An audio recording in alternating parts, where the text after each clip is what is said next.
Welcome, guys, to the 20th episode of Between Legends. With me today, we have our guest Jorge Brites. George, welcome to the episode. Please talk us about yourself. From where did you start lifting? Hey Andre, thanks for having me on. Sure. So, man, I actually started lifting as a consequence of just being in a sport. I spent the majority of my life swimming at a high level. I competed since I started competing when I was like 6 years old, and kept competing in swimming again at a higher level till I was about 16. And so I started to get into the gym, unlike majority of people. Like majority of people get in the gym because they want to get jacked, look good, etc. I got in the gym because I wanted to get better at swimming. um, that being said, that was around when I was like 14ish. I did it, by the way, on my own. Like my coach at the time, he was like, no, you're too young. If you start lifting, you are going to just negatively affect your height, etc. All these, one of many myths out there. Myths. Yeah. um, but I still did it. I didn't listen to him, so I started. But something that I didn't realize is that, I mean, I grew up actually. Fun fact about myself: although I did sports my entire life, I always struggled with being overweight. So you can imagine, I was always like the chubby kid in the swimming team. um, and I realized that when I started to get into lifting, I started to see changes in my body composition. I started to see myself, just in the mirror. I was like, well, I mean, things are changing for the better. And slowly but surely, my focus shifted from performance oriented to more bodybuilding oriented. And that didn't happen like quickly, though. That happened in a matter of like 2 3 years or so. um but yeah, I started lifting basically at 14 years old as a little chubby kid, and then at 16 years old I was a little more experienced. I was already on the path towards working for bodybuilding. um Not competitive, but it was more defined. And yeah, from there, just like yourself, I suppose, and most people, I made tons of mistakes with nutrition, with training. I bought into all the stupid diets. I did all the stupid training and YouTube training workouts that you see out there. And over time, I learned. And um, at 17, I did compete for the first time in bodybuilding. I did my first men's physique competition. It didn't go pretty well, but it was that was my first touch point with bodybuilding. Then in 2018, I did compete again, did better. In 2020, I competed again at a show that's pretty well known here in the United States. Um, you might know about it. It's Summer Shredding. I didn't know. It's not from a federation. It's more so. It's like known in such from because the person who created it is Christian Guzman, who's Yeah.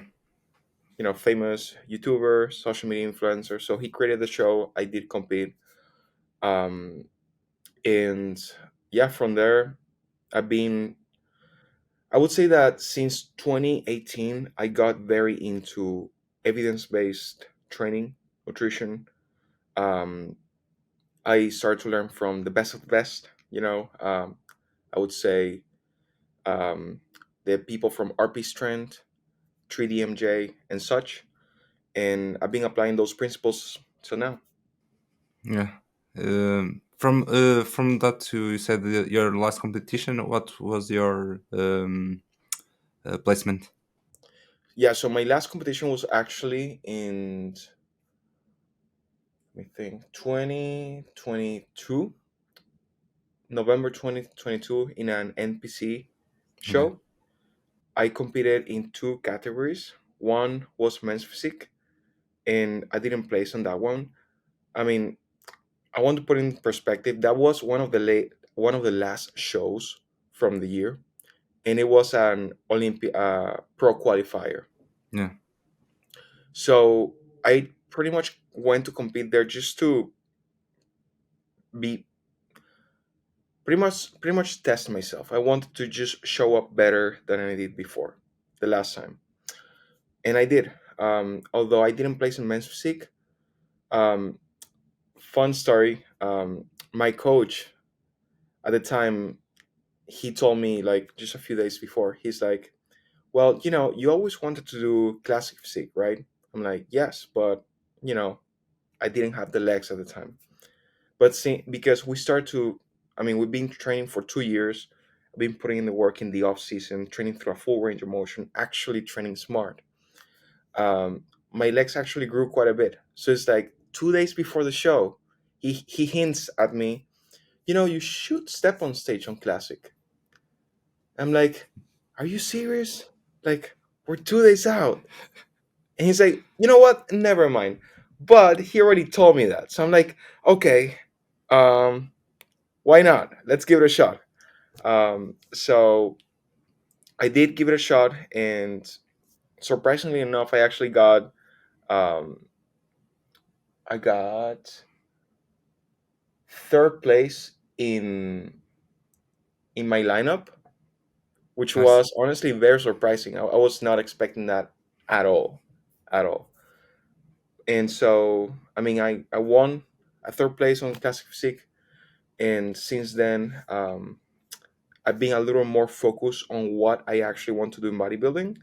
And this time around, I'm actually going to be competing the 30 of March in my It's first close. WMBF competition. So in bodybuilding. So hopefully we are doing something special there.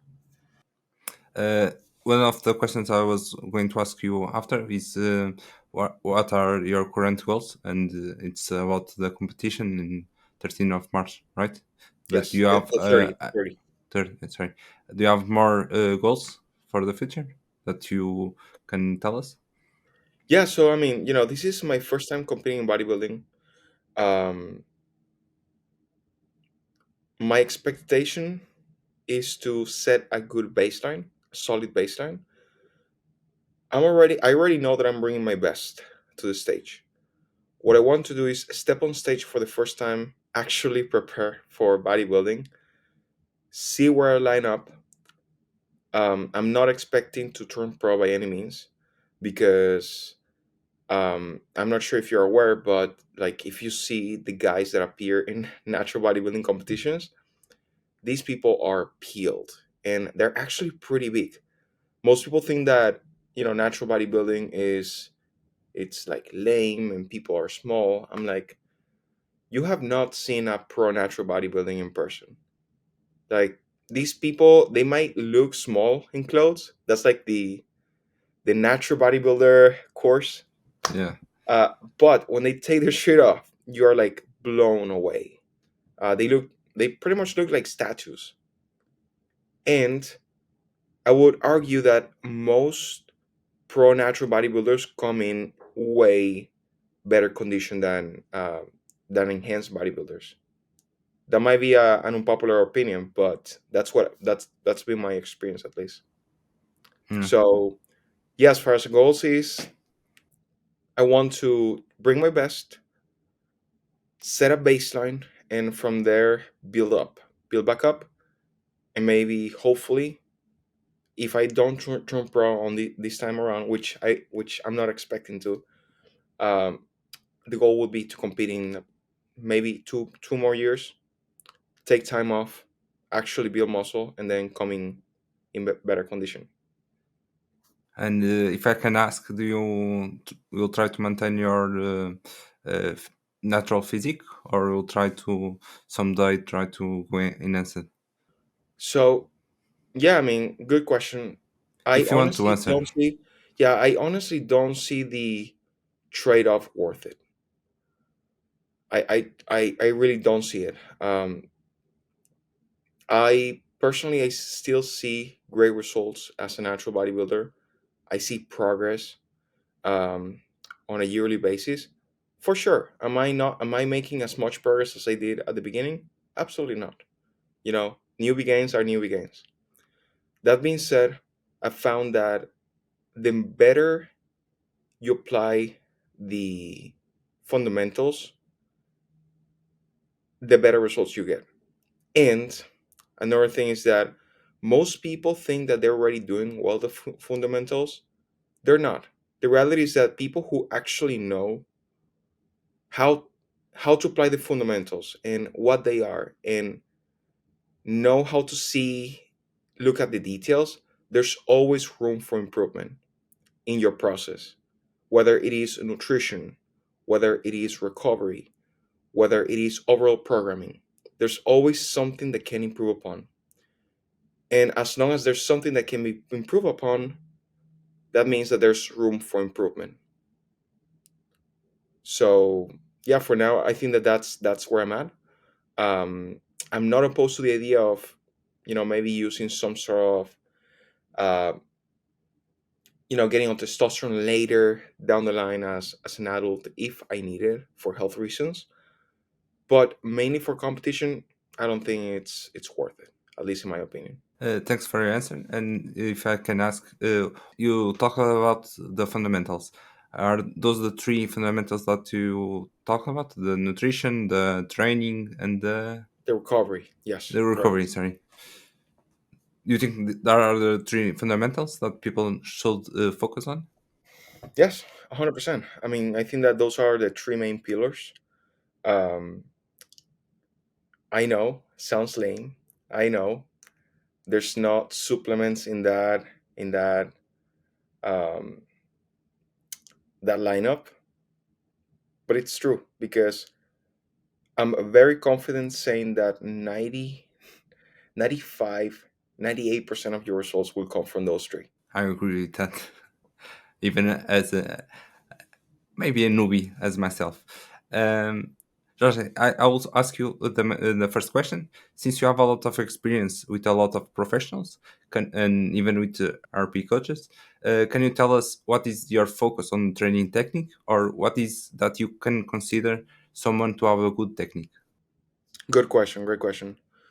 So I would say that what I would consider good technique is the technique that requires you to utilize the target muscle as effectively as possible. It doesn't mean that it's the technique that is going to allow you to lift as much weight, but it's the technique that allows you to again utilize the target muscle as efficiently as possible. So that you stress the muscle the most. Um, I would say even yeah, that I think that summarizes it really well. And a few things that I look at when it comes to good technique is first training through a full range of motion, especially I'd say at the stretch portion of the movement. So if you're doing a bench press and you're doing like the bar is not touching your chest, at least, man, you better have a good reason for that. you know like, oh well, some people will come to you and say, yeah, the thing is when I go too deep, like my shoulders take over and I don't feel my chest. I'm very comfortable saying that that's bullshit. Okay. Yeah. um, Again, unless you have some sort of shoulder impingement, I think that you're just trying to make a story in your head to not go as deep because you know that doing so will require you to drop the weight drastically, which is a different story. It's a very different thing, right? Um, so very big focus on the stretch, and the reason why is because the latest research really, I mean, showcases how the most amount of muscle grows at the stretch portion of the movement. Muscles grow, muscles grow the most at the stretch position. So definitely you don't want to miss on that stretch. Then the second thing I would say, um, control eccentrics. So, you know, we're in the gym to utilize our muscles. So if you're doing a squat, a barrel squat, and you're just bombing out to the bottom and then, lifting yourself up, you're first leaving lots of gains on the table because the eccentric grows a lot of muscle as well, but also injury risk just increases a lot, right? Um, because again, you're not controlling the weight; you're just letting the weight go down. So there's a lot of worth on controlling the eccentric as well. And the third thing I would say is whatever. I mean, if you check those two boxes, full range of motion, uh, big stretch, Eccentric. and slow eccentrics. I mean, those three things, two things. I would even add one more thing, which is, and this is a maybe. This is not a must, but like let's say a plus A, like just like an extra addition there. Just maybe thinking of pausing at the stretch position for a little. Why? Well, because as you know, muscles grow at the stretch portion of the movement, and therefore adding a slight pause at the hardest part of the motion of the movement decreases injury risk even more and can potentiate that growth at the stretch position. Yeah. So those are the things that I would say categorize good technique in my eyes. But in some exercises, the most intensive positions aren't the lengthened ones. For Correct. example, like extension. Do you still do pauses there in a concentric phase? I think that it depends. Like in movements like leg extensions, just because of the nature of the movement, um, I like what I like doing extensions for example, in studies, and this is something that I do also in all other movements. Yes, slow eccentrics. Yes, full range of motion. But also, what I do in movements like leg extensions, for example, is I de-accelerate as I get to that deep stretch. So on leg extensions, I don't necessarily pause, but what I do is as I get to that deep stretch, I slow down the movement. Does Yeah. that make sense? So it's Yes, like it does. if I go from here, here's the leg extension. We go here, slow, slow, slow, slow. Okay, nice, and then press back up. Um, but yeah, I mean, it can be either pausing at the bottom or um, or slowing down as you get on that deep stretch. I even will say if you after if you can tell me if you agree. Even if I'm doing a leg extension where I full leg stretch, I stop. My main goal is not do the concentric phase too fast, too explosive. So I pause on a stretch, so I can control better the concentric phase. Yes, correct. That's actually a great point. Um, I agree with you 100%. Just adding a slight pause at the bottom allows you to potentiate that concentric. And it's funny that you mentioned that because this is something that you hear all the time in social media. Slow eccentrics and then explode on the concentric. I'm like, I mean, yeah, you do want to kind of do a forceful concentric, but it's a forceful control concentric still. Yeah, The fact of the matter is that you don't want to, first and foremost, you do not want to explode anything when you're training for hypertrophy. You want control. That's the big word that you want in your head all the time. You never want explosion. No, no, no. It's not good. Control. For sure. Forceful, concentric, because that way you can actually engage the target muscle as efficiently as possible. yeah. One of the mistakes that I see, for example, in the leg extensions, just to finish this point, that like when people you see their legs moving from the seat the, because of the concentric, that you see the legs raising from the seat and after going down. because it's moving too fast. At least Exactly, it's I one agree. of the points. Exactly, exactly. I mean, there's a lot that comes into it. In the end, you want quality movements, control, for sure. Um, there's a time and place to push hard, but that doesn't mean that there's any point in the moment that you're not in full control. No, completely agree. Jorge, we'll be going to our main topic. Today we'll be talking about training strategies from the most underrated to the most overrated. In your opinion, is it underrated or overrated? Okay. Sure, let's get it. How important is training to complete failure versus leaving some reps on the tank? Hmm, great question. So this is a very nuanced topic because people love to hear black and white statements.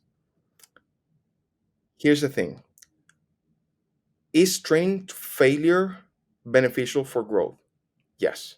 We need to train close to failure or at failure to maximize muscle gains. That's one answer. Now, is training to failure lead to more growth than leaving a couple of reps in the tank? Arguably, I'd say also yes. But here's the but: not by a huge margin. Not by a huge margin. And the trade-off that you have to make to go all the way to failure is that it leads to a lot of fatigue accumulated. Now, fatigue is something that you actually do not want too much of when you're training for muscle growth, because fatigue itself, over time, when you accumulate fatigue, that impedes the muscle from recovering from your training sessions, which means that you are not growing muscle when you're in a very fatigued state.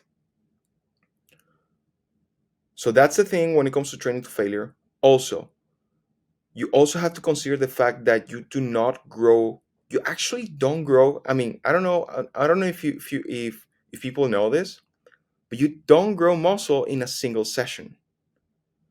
You grow muscle in multiple weeks of hard progressive training.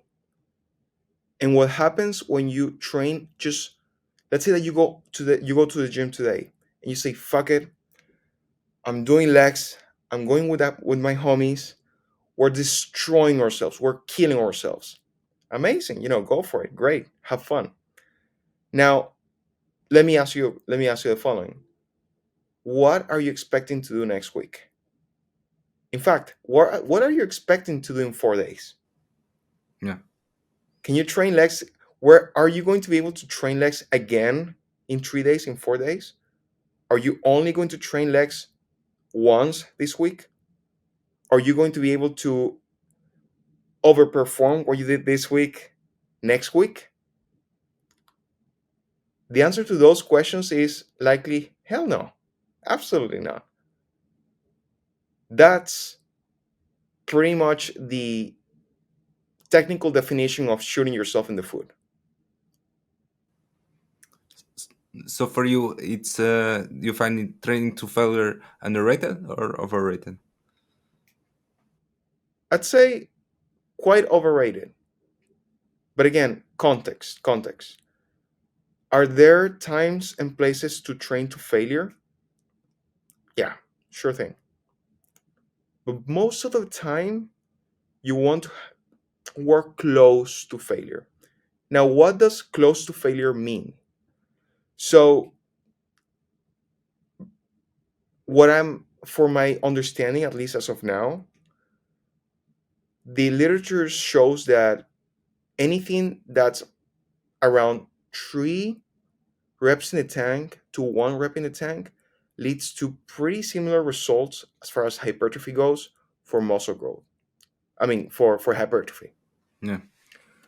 So if you are around 3 to 1 rep in the tank, and most importantly, you are able to apply progressive overload, which is the main driver of muscle growth, like over time. You want to be able to do better, more or better over time. If you're able to do that, then you're golden. And now, as I mentioned before, where it might be beneficial to train all the way to failure? I would say, if you're at the end of your training block and you have nothing else going on the week after, like you have a deload, Dilo. a week of easy training, then by all means, like put on your armor, call your homies, go and kill yourself. That's okay. Next week, you have a nice rest, right? But otherwise, I think that training to failure is quite overrated. One of the opinions that I have, at least for everything, for most of the things that I see online, is that before, in like 20, 30 years ago, people, uh, the main goal was like the intensity of training. And now we start by looking at technique as the, how can I say it? It's like it's everything that needs to be done with the Yes. technique. Do you find that we are losing the intensity of training only looking by technique? No, not at all. No. I think that's a big misconception. Okay. That's a huge misconception. I would even go as far to say that.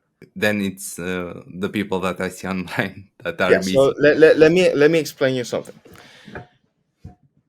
The goal of training for growth, it's to first and foremost use the target muscle efficiently, training it hard.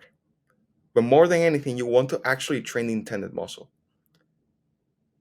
The problem that I see with that statement that, well, back in the day, Ronnie used to lift this weight, or um, X lifter was lifting that way. Lots of intensity. Great. Now tell me something. Can you objectively tell me that the muscle that they were trying to target there, it's being trained? Uh, I don't know. If you actually see the videos, you Yeah. see all these huge guys doing rows where the back is barely worked. Like they're doing rows almost upright. Like they might be training more the traps than the actual mid back. They're curling like there's there are videos out there. Even now you see those videos Yeah. circulating in social media, doing curls with like the 45s and 225s and doing curls. But if you see the actual videos, they are bouncing and using every ounce of momentum they can get to lift that weight. Guess what? In those videos, the muscle is not being worked. There's not there's really not that much work in the muscles, in the target muscle. But when you prioritize technique, when you actually perform the movement right, you're actually using the intended muscle. Now, is there such a thing as folks that just never train really hard and use only focus on technique? Yes, but I would say that that's a very small amount of people. The people who actually work in good with good technique, at least from my eyes that I see, they actually get better results because they're actually using the intended muscle. It make a lot of sense. Yeah. A good analogy that I like to use is, imagine that you're making a you're drawing, you're making a painting, right? And the color that you add to the painting is training volume, the train that you're doing. When you use good technique, the painting goes within the draw, like you're actually painting inside the lines. But if you just focus on the weight that's been lifted, honestly, yes, it's painting going is some painting going to fall in? In the drawing, maybe yes, but a lot of it is going to fall in the table, in the floor, everywhere. So you get very little out of the effort that you're putting in. So Yeah. that's my view on that. Thank you for your experience and for sharing your knowledge on that. Jorge, you'll be on the next question. How important is muscle soreness? Do you need to be sore on the next day? No, no, I would say that, I mean, when it comes to soreness, this is very personal dependent. It depends on multiple factors. Um, for starters, beginners can expect to be way more sore than intermediate to advanced lifters, just because novel stimulus is going to lead is going to cause soreness. So if you're a beginner, you start lifting weights, you know this. The day after, you're like, oh my god, like my chest, I can't move it. Yes, because you're not used to it. Now, our muscles get very and our system in general becomes very desensitized to stimulus that occur over and over. So soreness is something you can expect to not experience as much when you are an intermediate to advanced individual. It also depends on on multiple factors such as diet. Like for example, let me give you a current experience that something I'm currently going through. I'm towards the last end of my prep, and I cannot tell you how much I miss just being a little sore. Um, I'm very carb depleted, and that leads to just not having very little pumps, very little soreness overall. That being said, if I was well fed, if I had a good amount of carbs, like if I just had more food in my system, chances are that I could get better pumps, and therefore maybe some soreness from time to time. Um, Now, one thing that I want to say is that soreness might not be the dictator, like the main indicator that you're doing things right, but it can show signs. It can show signs that you're moving in the right direction. Like for example, if you are at the end of your of if you let's say that you're massing, so you have a good amount of nutrients in your body, and you're at the end of your training block, so you're doing a lot of training volume, and you're training really hard, and you're doing everything that you should be doing. So enough volume, good technique, you're applying progressive overload.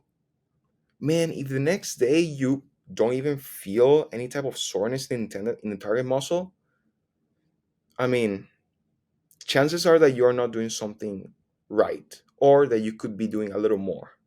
Maybe you think that you're working very close to failure, but you perhaps aren't. Maybe you think that you're doing enough training volume, but perhaps you aren't. So it can it.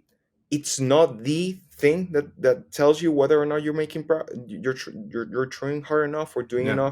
doing enough overall, but it shows signs. Now, to that same degree, I would add that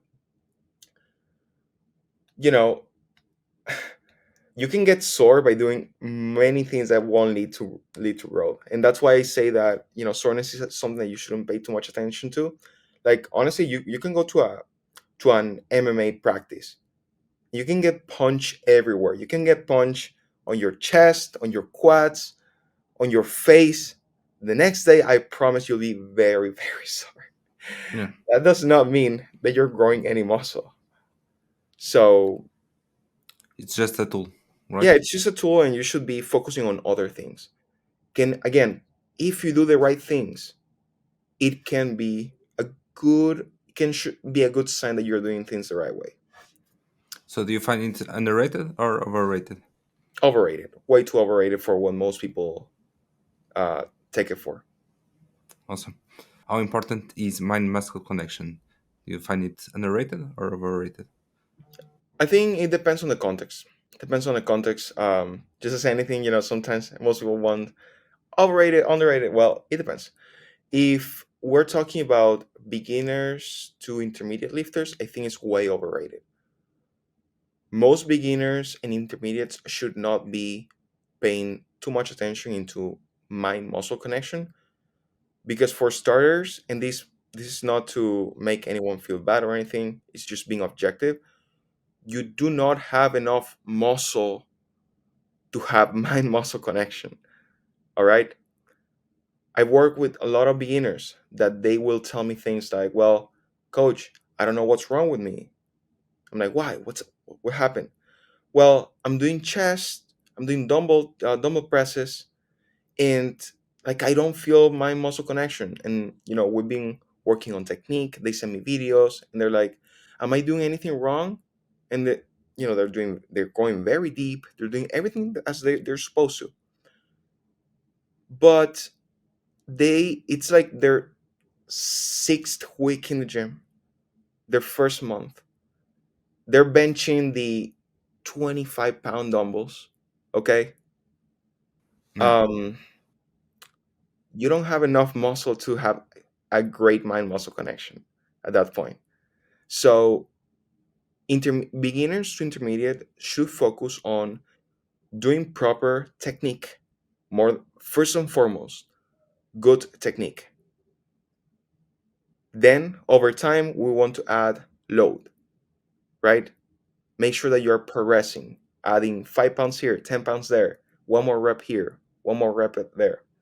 And over time, as you get bigger and stronger, then my muscle connection becomes a bit more of a big deal. Like when you're more of an intermediate to advanced lifter, man, if you're doing an exercise and it's not causing a good mind muscle connection, I mean, you better have a good argument on why you have that on your program in the first place. Yeah. So you feel like it's more overrated in the beginning, and it's more important on the advanced side. Yes, I would Yeah. stand by that. Yes. You don't need to focus on training every single muscle, but focus on compound exercises. Mm, now, I think I'm not sure where that statement come from, but I think that that's something that is just not right in general. I think that compound movements are great. Don't get me wrong; they can be very useful for people to build strength and size, raw size. Um, it's definitely very beneficial for beginners because it really allows them to just develop an overall well-rounded uh, strength and muscle profile. That being said, they're not by any means like way superior than isolation work. If anything, I would say that the more intermediate to advanced lifter, the more you should be actually paying attention into um, fixed motions, isolation exercises, and to actually train the intended muscle as efficiently as possible. But I see many people looking to try to isolate every single muscle. When, for example, when you're doing a row, you're already working like almost every muscle of your back. Yes, yeah, yeah, for sure. Like, I mean, don't get me wrong. Again, compound movements are amazing to build a well-rounded um, physique in general. They train a lot of muscles at the same time. They're amazing, but there's a good balance of both isolation and compound movements. um like for example, I totally understand what you're saying, where you're coming from. Like there's all these people you see now, they call themselves optimal trainees, right? And they will do like 7 different row exercises on a back day because they're trying to target all parts. That's just honestly not a uh, um, not a very well thought um, implementation of exercises and just exercise science at all. Anyone who knows actually one thing or two of programming understands that that's just not a good idea for Yeah, multiple reasons that we can touch on if you want in a little bit. But um, I think that um, just having a good base of compound movements, it's definitely worth it. But if you are truly looking to build the most amount of muscle possible, you want to just pay a little more attention into just actually training the intended muscle and isolating it as well. Yeah, So, I mean, answering to your question, I think that, again, context. yeah, Um, for some, I suppose compound movements are underrated. For others, they're very overrated. yeah. I'm thinking of, for example, for a beginner trying to isolate like chest. Is I think for me, for my experience, is completely overrating the exercise and the training because he, like you said, he doesn't have the technique. He doesn't have the mind muscle connection to do a difficult exercise. To Oh, say, absolutely. I mean, for beginners, I think that they should be paying a little more attention to compound movements for sure. Just should we only focus on exercise where you have the muscle in a straight position? Man, absolutely. Absolutely. You know what? Any other exercise is just completely worthless. You shouldn't do it. You're wasting your time if you're not training this shortened position. Okay. If you didn't catch it, that's an absolute joke. All right. Um, so here's the thing. That's the argument for just doing optimal exercises. Although yes, it can be true that muscles do grow them better stretch positions. Um, and it is true that there's some exercises better than others. There's this thing that happens when you train, which is that our muscles just kind of desensitize to certain ranges of motion over time. And if you overuse them, and if you just overdo them in general for a good amount of time, they lose their effectiveness. So, for example, I get this all the time when I do like lying hamstring curls, right? Well, didn't you know that seated hamstring curl is more effective than lying hamstring curl? Yeah, but that's it. That's it. It's like once a range of motion, once an exercise gets stale, even though on paper it might be a little bit more advantageous to do, you might do better. You might get a much better stimulus overall by just doing a different exercise, right? So yeah, I mean, also there's these, on paper in my um, training exercises at the shortened position might be beneficial, but maybe, when it comes to in your individual training, an exercise that on paper is super effective, it just might not work great for you. Like your SFR, your stimulus to fatigue ratio, might just be uh, on point with that range of motion, with that exercise, and therefore you just want to use exercises that, for the most part, causes the most stimulus with the least amount of fatigue. Yeah. So yeah, like if you're one of those who just wants to train like super um, with Optimal. Yeah. effective techniques and effective movements, sure, I mean, do that, but remember that you still need to variate your training. So even though you might like to train the bicep behind the back all the time, maybe for a few mesos you might actually have to do standard curls, and you will get a much better stimulus out of that compared to that motion, because you're already desensitized to it. One opinion that I had from the previous podcast is that uh, if you like exercise, you can output more intensity on the exercise. Is that something Yes, that you that's agree on? That's a great take as well. That's an unpopular opinion, but guess what? It's okay to program an exercise because you like it and no other reason. And that can lead to just even better results just because you like it, right? Yeah, So you definitely want there's a balance there that you want to definitely use, because I mean, if you because think about it for a second. If you like an exercise, like you generally like it, generally it's an exercise that feels good when you perform it, which means that you have a good SFR, a good stimulus to fatigue ratio. Like, I don't know about you, but if I feel like my shoulders get demolished and I don't feel my chest at all on a barbell bench press, do you think that I generally can sit here and say, "Oh man, I love the bench press"?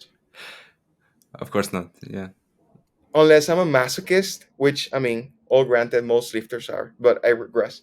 Uh, unless you're a masochist, like seriously, the answer is gonna be no. Hell no. Like, I don't want to do that. So ask yourself, when you think about programming, ask yourself, okay, I like this movement. So there's a big chance that I like it because it feels good, right?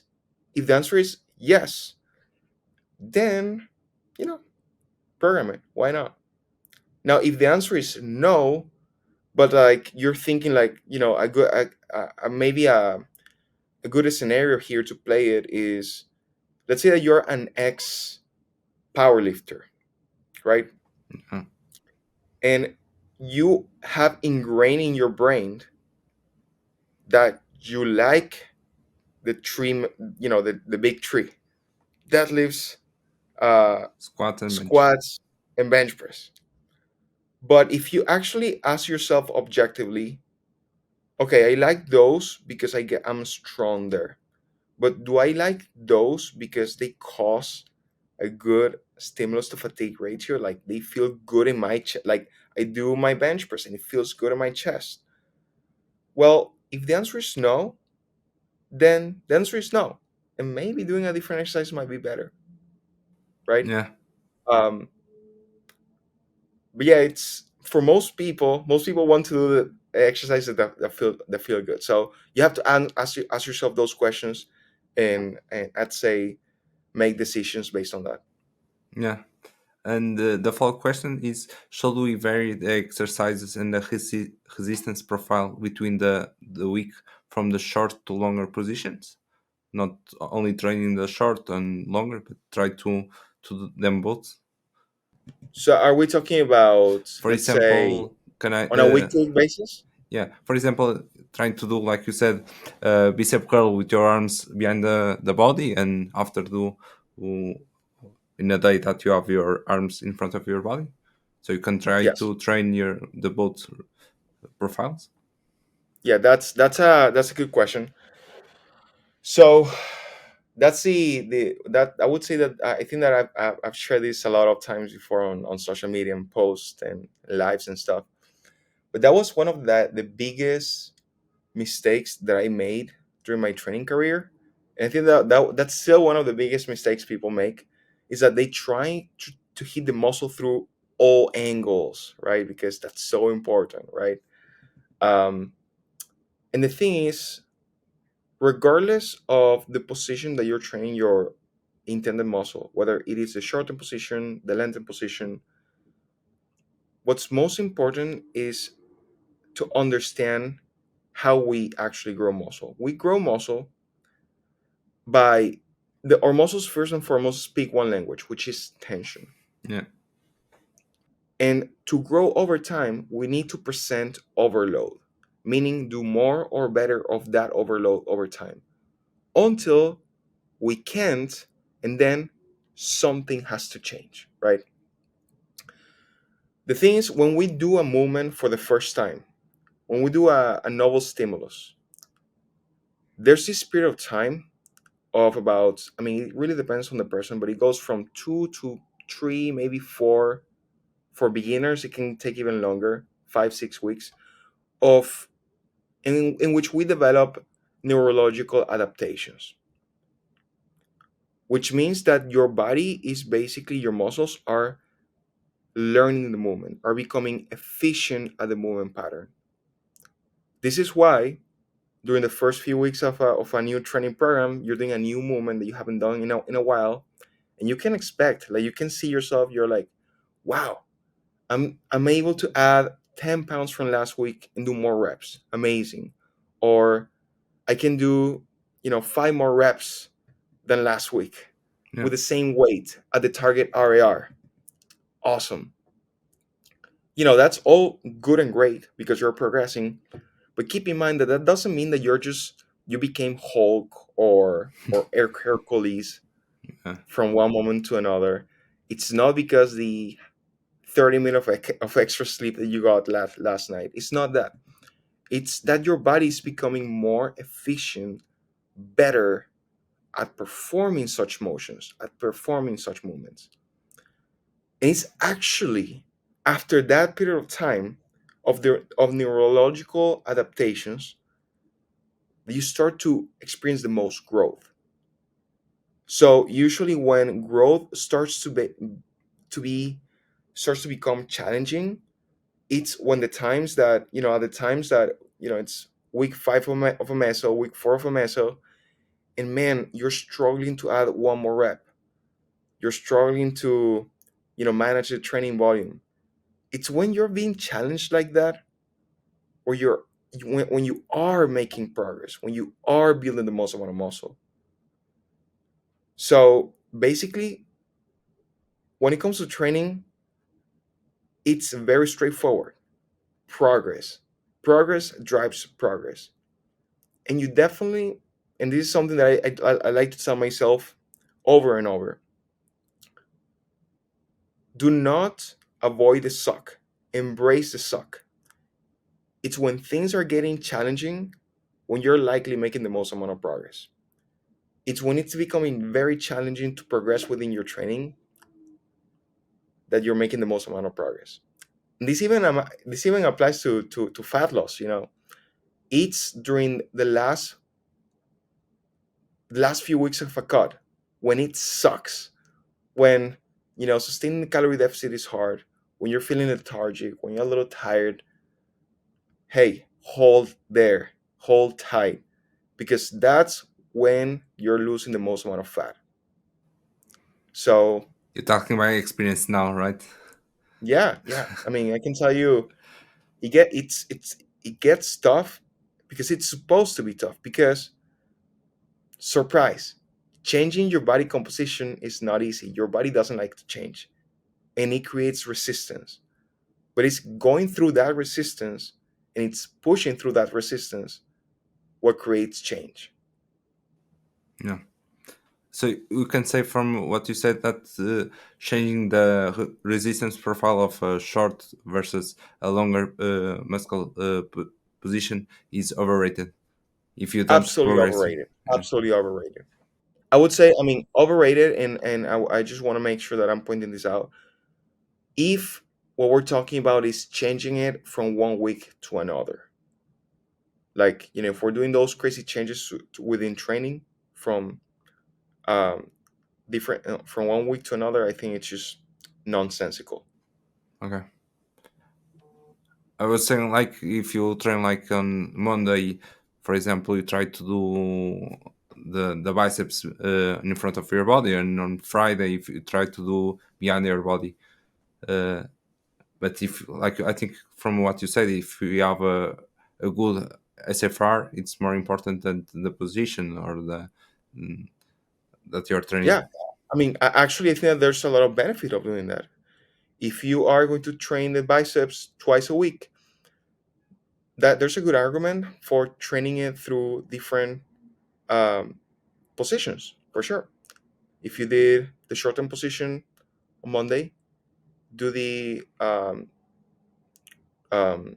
you just do any other position that feels fine. Be honest with you, other days that's fine too. Yeah, The variation principle still applies. There's a lot of value on varying your training, but not to the extent that it makes you change it on a weekly basis. yeah. completely agree.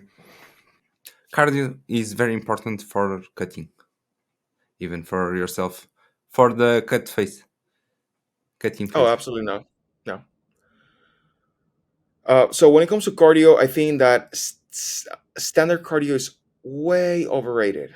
Like it's one of those things that just it's so overrated, and there's so much just information out there about it that is just kind of funny for to me that still people think that it's super important. The thing with standard cardio is that, don't get me wrong, for overall health, it's amazing. Okay, I'm not telling you not to do cardio.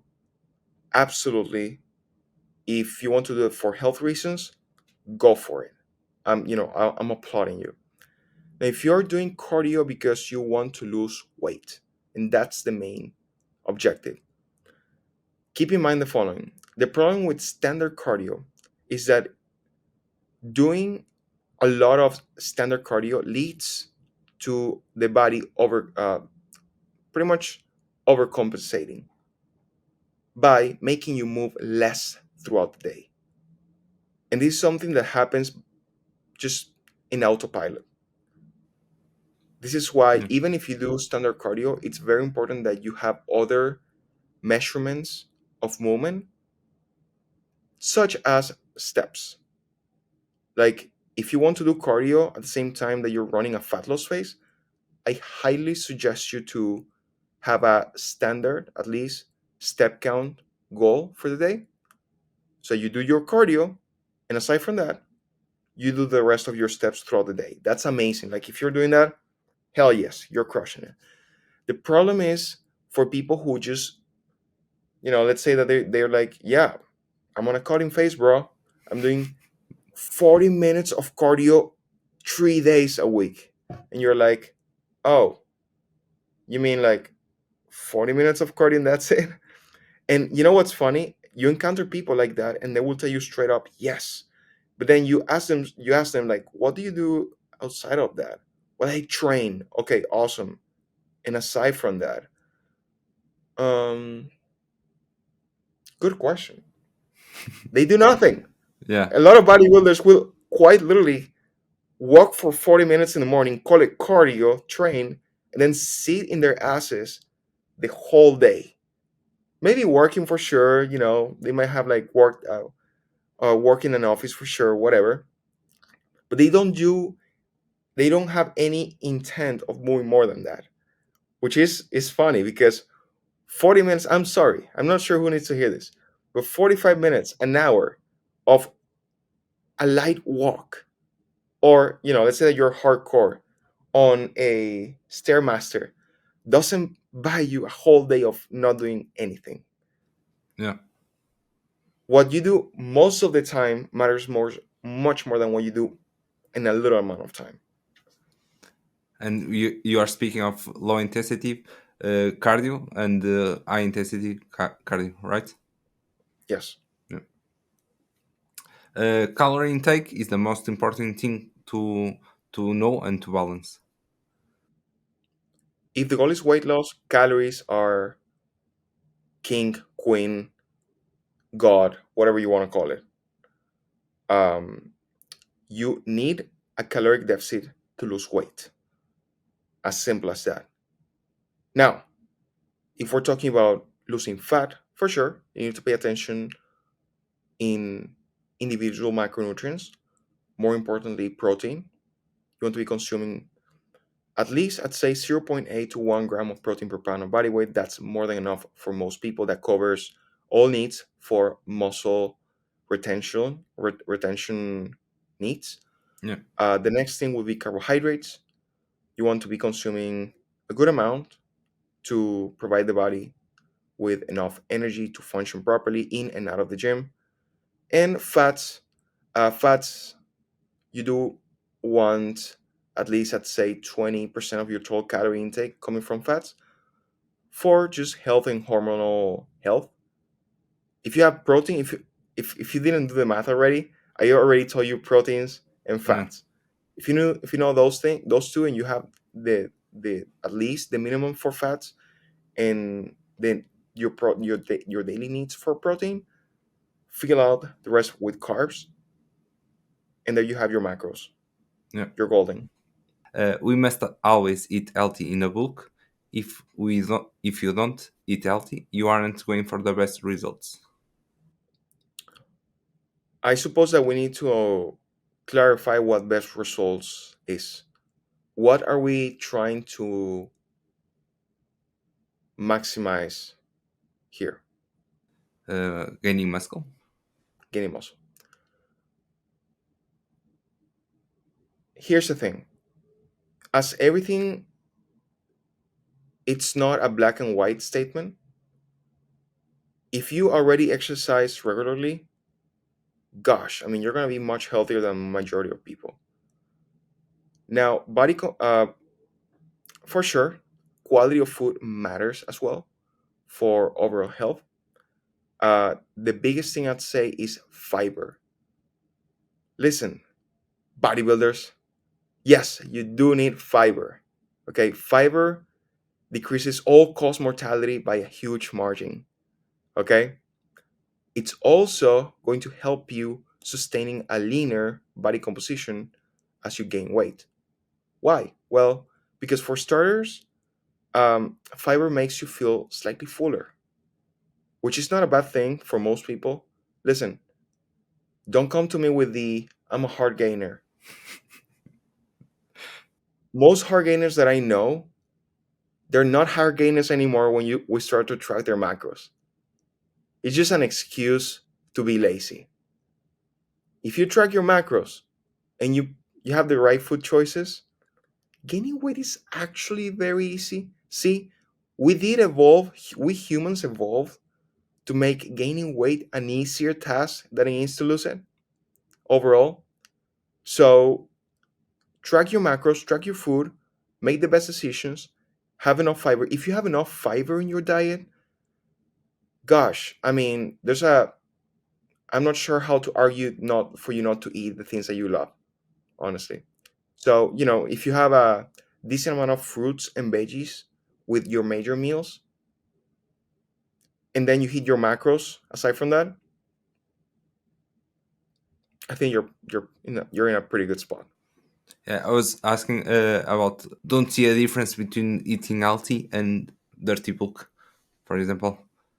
Yeah, I mean, for body when it comes to a body composition standpoint, I'd say that numbers are numbers. Yeah, If you're actually getting the same numbers, body composition won't change that much. That being said, health is a big aspect that most people just don't don't think about that much, because here's the thing. If your health gets compromised, if and when as well, like if you're not paying attention to your health, you don't care about the amount of fiber, whatever, maybe you're one of the people who might not suffer any consequences in the moment, but most likely down the line, for sure. And guess what? If your health gets compromised, you are not going to be able to train. You're not going to be able to go to the gym. You're going to have to stay at home, not making gains. yeah, So, do with that what as you wish. And it's not that hard. I'm sorry, brother. For anyone who's listening to this who's like, no, I'm a dirty bulk or whatever. God damn it, bro. It's not that hard to add a piece of fruit to your freaking breakfast. Okay? And maybe, just maybe, grow up and have a piece of a veggie with your burger. Like, god damn it, if you have a burger, you have a good amount of veggies already. Unless you're having like a cheeseburger, which if you do, I'm sorry, but you're a child. Like, like just eat some damn veggies. I mean, sometimes, and maybe a banana with your breakfast. And in my book, you're pretty healthy. yeah, I agree with that. But some people don't make their own meals, so it's my mother that makes all the food. I can't control it. That's a dumb excuse. I'm sorry. I haven't. I don't even think that I have to go into why that's a dumb excuse. Like you're not going to tell me that you can't find a place to grab a piece of fruit.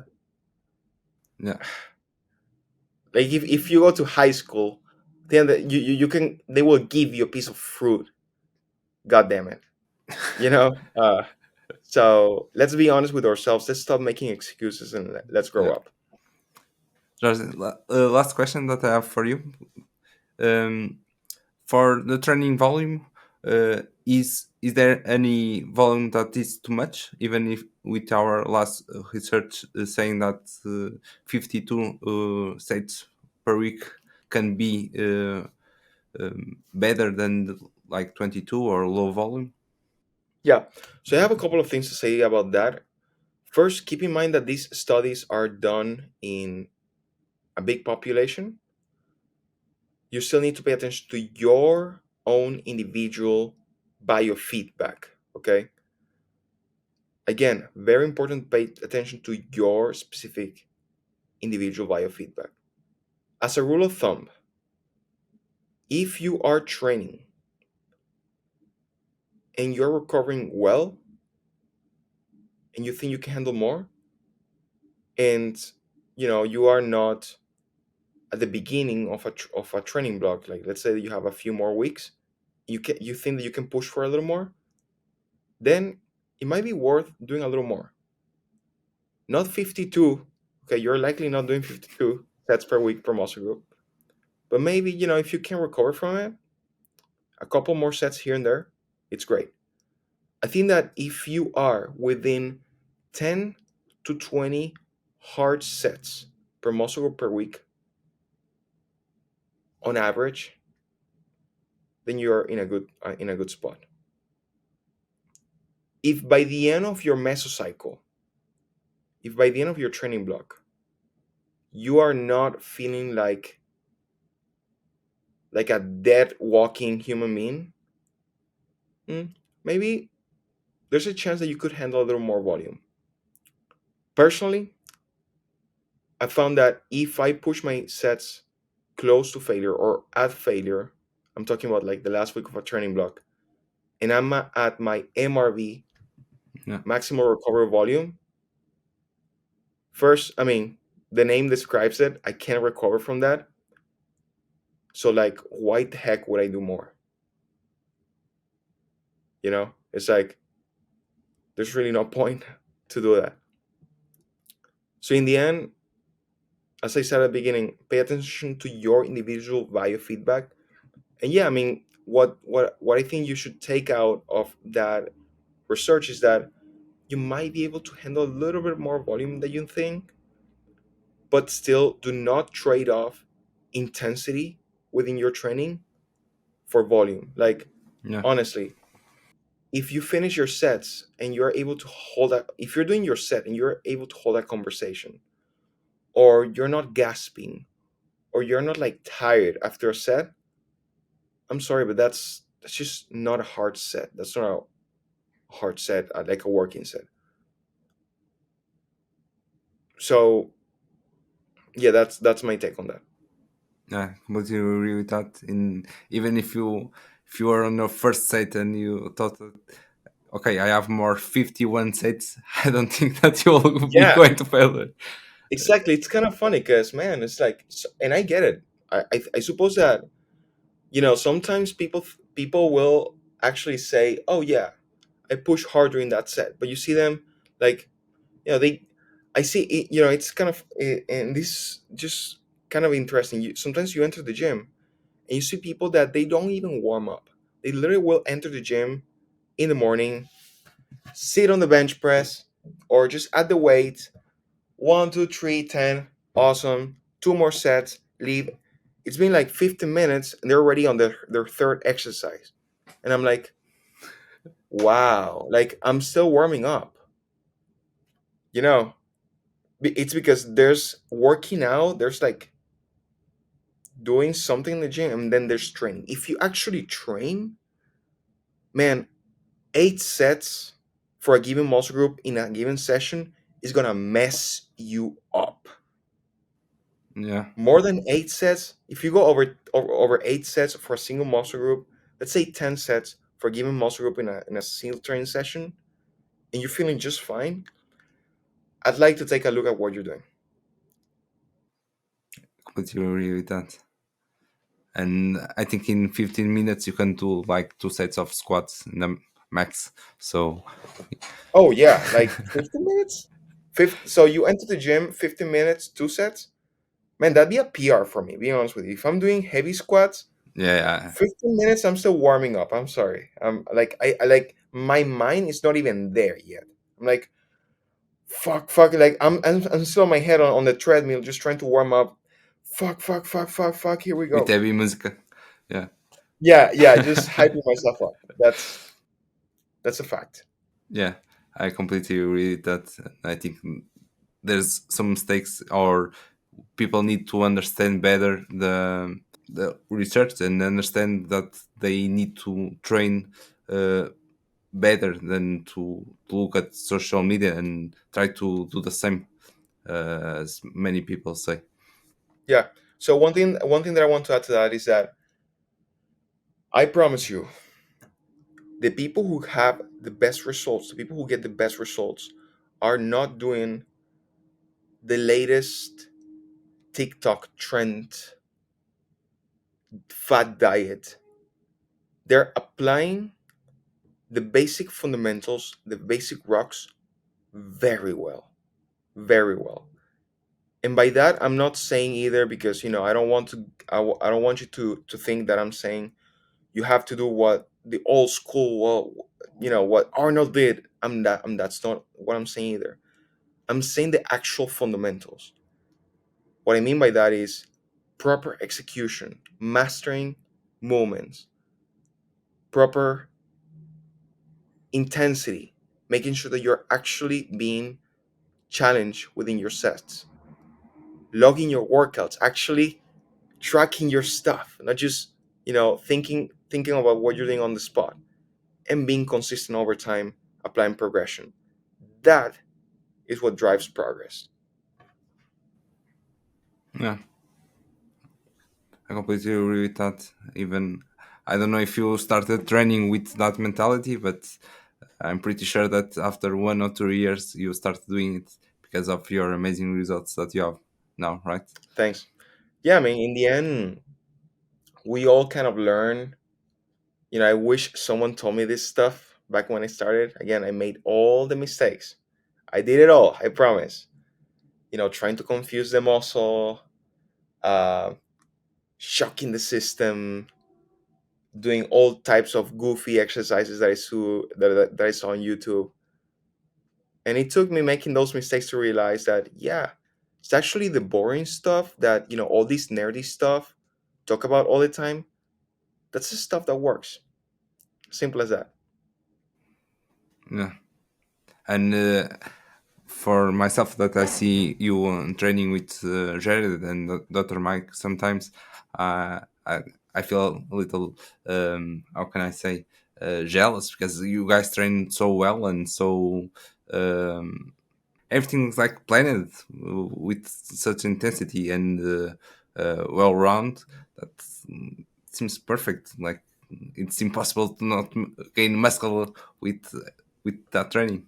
So at least for me, that I see you training and on social media, all the information that you share for me, and I think a lot of people to train better and to try better results as well. Well, I appreciate you saying that, Andre. Honestly, it's always a pleasure being with these guys. I've learned majority of the stuff that I know for at least higher training, programming, nutrition from RP Strength, from Mike and Jared, and I'm more than grateful with them. They opened my eyes a lot on all this stuff, so um, I'm very happy as well to hear that I've been able to help you, inspire you in some way. That's always the goal, and I think that the future, at least as far as training and nutrition, is very promising. People, at least on the evidence based, I've noticed that the evidence based approach is becoming more popular. Um, Yeah. People are training much better than they were doing before. So it's a very exciting times, very, very looking forward to what the future is holding. Yeah. George, I think we'll finish our episode here. Or do you have anything more to say about the topics that we talked? No, I think that we're good. I think that we kind of went through a good chunk together, right? Um, Yeah. well, as per usual, um, I love chatting with people, talking to people, helping as much as I can. Um, in the end, that's why I became a coach. Um, so yeah, it's being awesome chatting with you. uh, George, thank you a lot for coming here. It was a complete pleasure to me having you here and learning from from one of the best. Andrew, thanks for having me on. Appreciate you. It's been a Thank fun you. talk.